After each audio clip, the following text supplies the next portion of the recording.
Hello everybody, welcome to this week's Wisdom Wednesday. My name is Kristen Gear. I am the Director of Operations and one of the Managing Directors, and I get to help support all of the amazing chapters around town.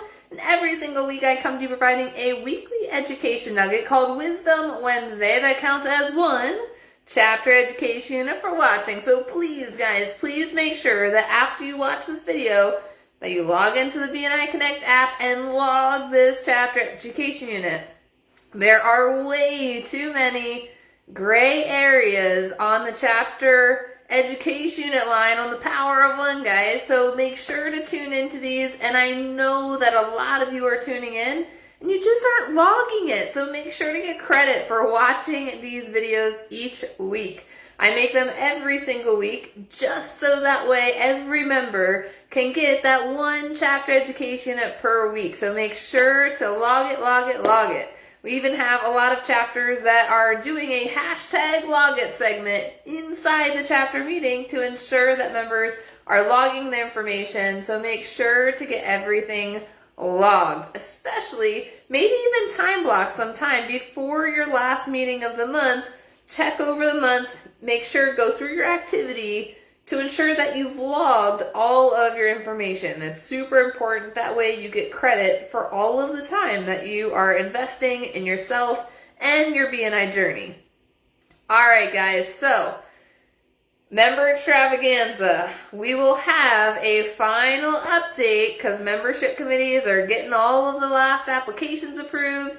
This week is the last opportunity for any last applications that were dated June 3rd and prior to get them approved, get the payments in, so that way they can count towards extravaganza. We may have several chapters that hit the 6 new member mark. It's incredible. There may even be more because there's a lot of pending applications still that the dates are within the member extravaganza range. So we want to make sure. So if you are membership committee or vice president on here watching this, make sure to check any pending applications. Make sure we get the payments in so that way we can wrap everything up, but also make sure that they get access to the BNI resources. That's the most important piece. So that way we can actively pass referrals to them and get them in the BNI Connect system.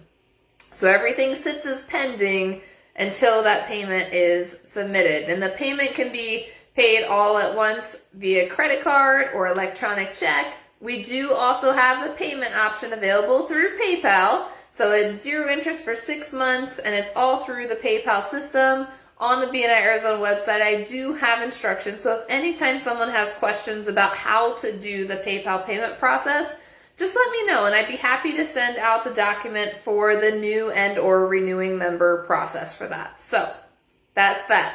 Now, today I wanted to talk to you guys about nomination time. So we are in the midst of leadership and support team nomination time. I sent out the nomination form just yesterday morning. If you haven't seen it, check your email. It's labeled nomination time. Made it super easy to find the email, guys. So it's important that every member, I sent the email to every member. It's important that everybody submits the nomination form because the more feedback that we get in, the more it will help out the leadership teams as we go through this leadership and support team transition process. So keep in mind, guys, these nominations are not votes. So the person that receives the most nominations does not automatically win. In the past, I have seen it to where members wanted to be in a particular role so bad that they were having people nominating them for certain roles. So if someone has the most nominations, it does not automatically qualify them for the spot. What happens is once we receive all of the nomination information, Carolyn and I will then distribute that information to the leadership teams. And what we do with that information is we look at several different things.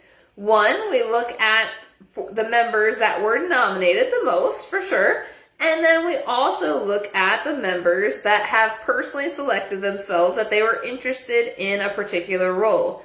Now, when we look at all of that information, there's other things that we also have to keep in mind when selecting certain leadership and support team members for different roles, because each role can require a different type of personality. There's different pieces to that particular role that we want to make sure that the person that we pick is going to be the best person for that role.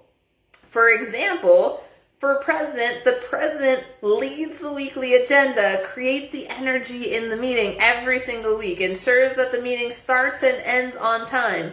That person's personality needs to be energetic, right?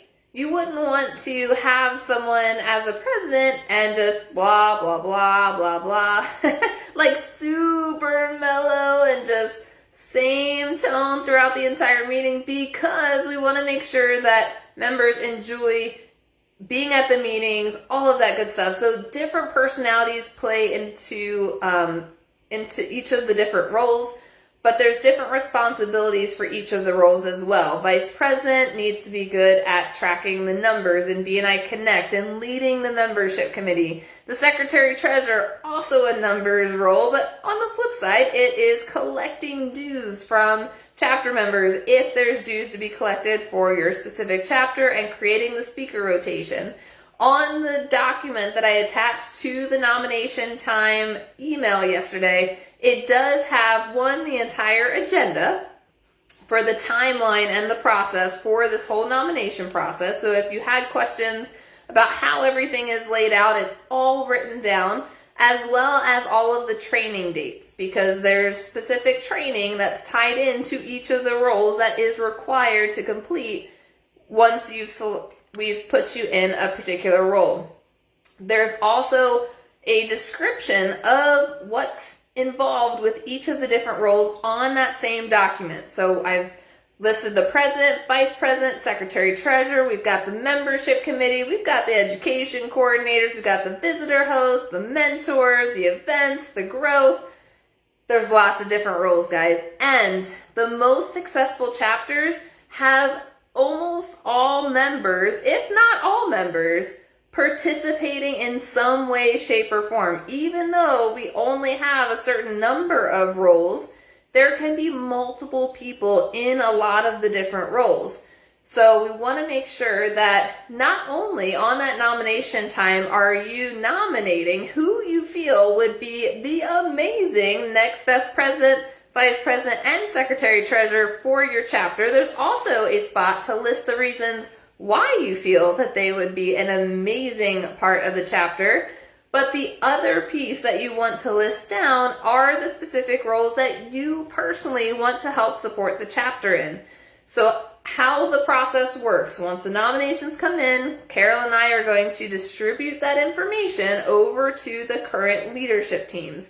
We together are going to evaluate all of the information, and then we will start interviewing for the president's spot.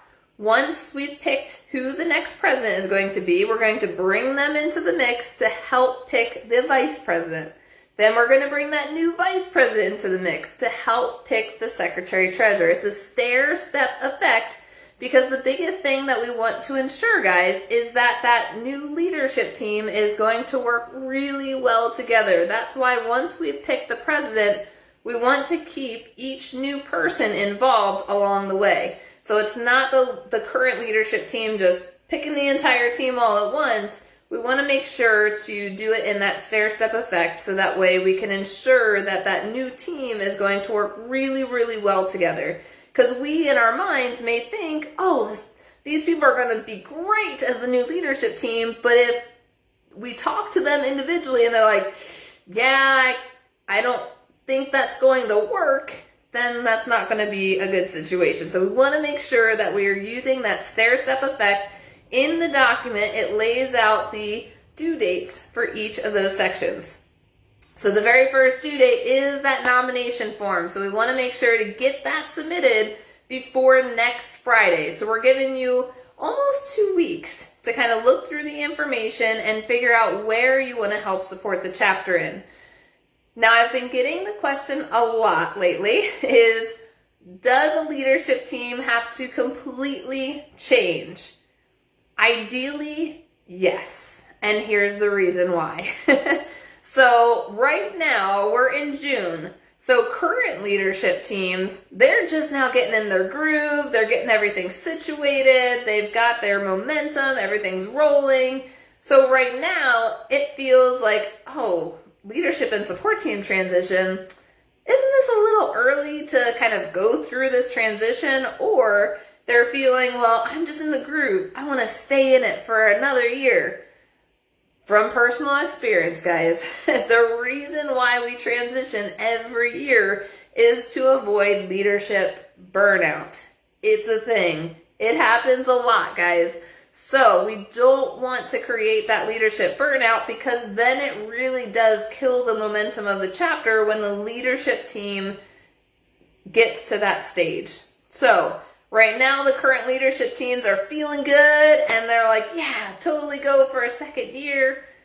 Not a good idea, guys, because then halfway through that second year, you're going to be like, oh my gosh, why did I do this? This was a bad idea. I shouldn't have said yes, because it feels good now, but you're going to be in a good place when you transition. And the biggest thing with the leadership transition, guys, is we want to encourage new leaders to step up to the plate and raise more leaders in the chapter, because then the current leadership team members can then transition into important support team roles that the chapter really needs assistance with. Because as a leadership team, you can see what areas in the chapter need improvement. So one of the things that I would highly recommend is for the current leadership team members to transition into a support team role to where they can continue to create success for the chapter. But then we're raising up new leaders into the chapter, so that way it's not the same leaders in the front of the room every single year. So we want to continue to put new leaders in the front of the room, raise people up, because that will create an even stronger culture in the chapter versus the same people always in those roles. Now, there are situations to where maybe a chapter is limited in the amount of options that are in the chapter for different roles, but we still want to encourage that shift every single year. Now, if you are currently sitting in a chapter to where you are brand new to BNI and you guys just selected your leadership and support team roles because you just launched as a new chapter, you do not need to worry about this transition time. So we will catch you on the next loop next year, because I know that we just launched several chapters that are watching right now, so you guys do not need to participate in that particular process. So once we've selected the new teams, so first step, nominations. We get all of the feedback from the members, all of the members watching this right now. Submit your nomination forms. It's super important. Every member should be submitting a nomination form. And so we want to make sure, submit the nomination forms. All that feedback comes in. Carol and I will send it to the leadership teams. We start interviewing for president, pick the president. Then we will bring them in to help pick the vice president. Then that new president and vice president will come together and help pick the secretary treasurer. And then the current team and the new team will get together to help select all of the support team roles. And with getting enough feedback from all of the members, it makes this process much more easier and smoother for the leadership team. We're giving plenty of time to go through this entire process because we're starting now. The first training is going to be on, let's see here, August 7th is going to be the first week of training. So each week we're going to highlight a different role. It's going to start with the president position on August 7th. The following week will be vice presidents. The week after that will be secretary treasurers. The week after that will be education. Then membership committee. The week after that, visitor hosts, and then growth mentors, events, and power team coordinator. So each one is listed on a different week.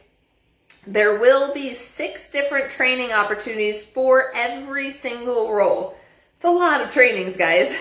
So there's going to be plenty of flexibility for you to choose what day and time works best for you. There's going to be an online training on Monday, Tuesday, Wednesday, Thursday. And then there's going to be 2 in-person trainings on Fridays. So 1 in Phoenix and then 1 in the East Valley. So that way we have 2 separate in-person training locations.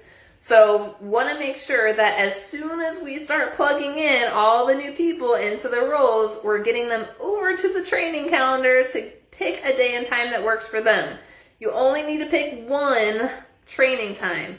Now, if you are in a leadership position, let's say you're in the president, vice president, or secretary treasurer role, each of those leadership team positions oversees a support team just to ensure that they're doing their thing. And so if the leadership team member wants to also attend one of the support team trainings for the roles that they oversee, they absolutely can do that. So you can attend multiple trainings for the different roles if you'd like, but only 1 training per role is required.